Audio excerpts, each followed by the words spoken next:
The best market is the one that works for you and the one that works for your business. So I don't think there's one best market, but there are some markets that are better than others. It all depends on regulations. It depends on where you can make the most money.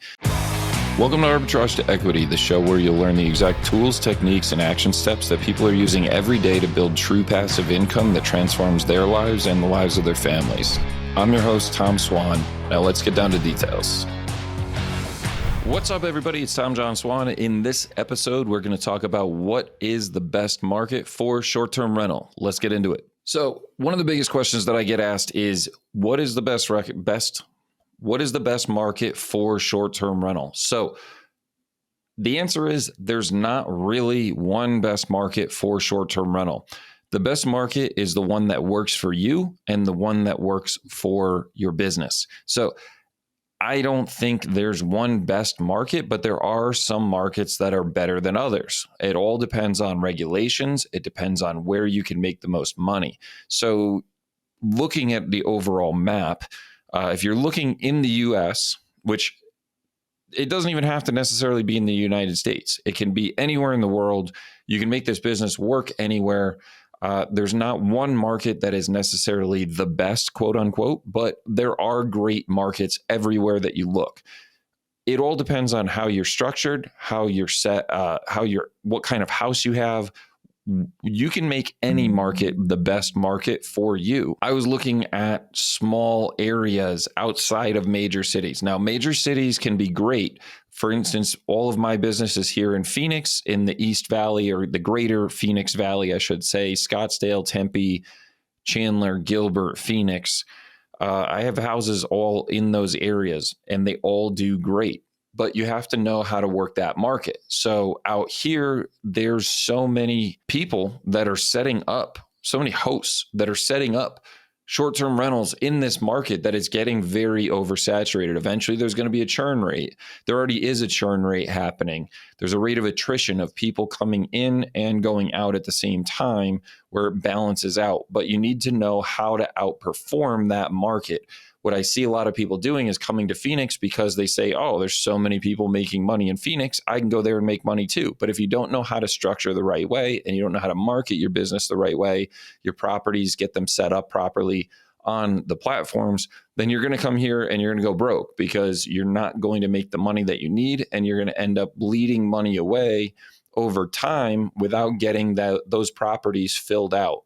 So you need to know exactly what is going to work for you and figure out what market is going to be best for you. When you're starting out, I recommend staying close to home for a market or utilizing a service to go remote, but you want to make sure that you're fully managed going remote. You want to have a team in place or have a management company or something that knows somebody in that area that knows it well enough and can manage a team. You're going to need contractors. You're going to need somebody to go monitor the property, like a property manager. You're going to need a cleaner. You're going to need a plumber, an electrician. You're going to need all different people in that market to go and look at the house from time to time and take care of it.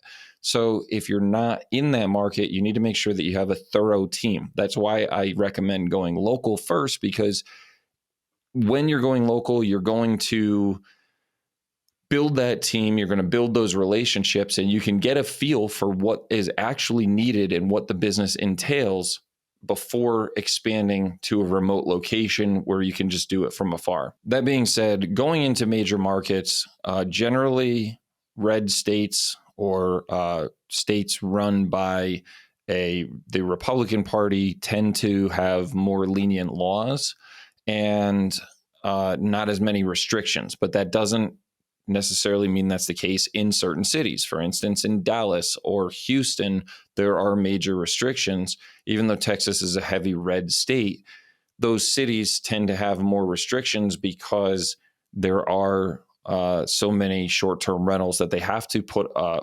policies in place to make sure that not just anybody's coming in there and not just anybody is running these rental properties and not monitoring them.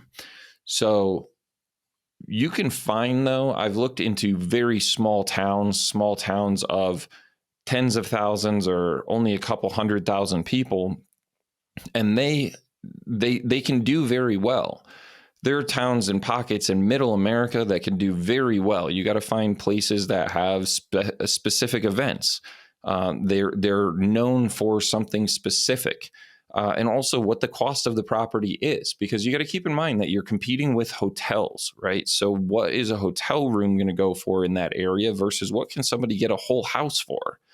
And if you can go to a market in Ohio and get a house for $1,000 a month, and you're competing with hotel rooms that are renting out at $100 a night, and now you can rent that house for $100 or $150 a night and get it filled up 20 to 30 days a month, then you can make a lot of money. You don't need to have this resort style house. You don't need to have all this overhead in these, $4,000, $5,000, $6,000, $8,000 a month houses.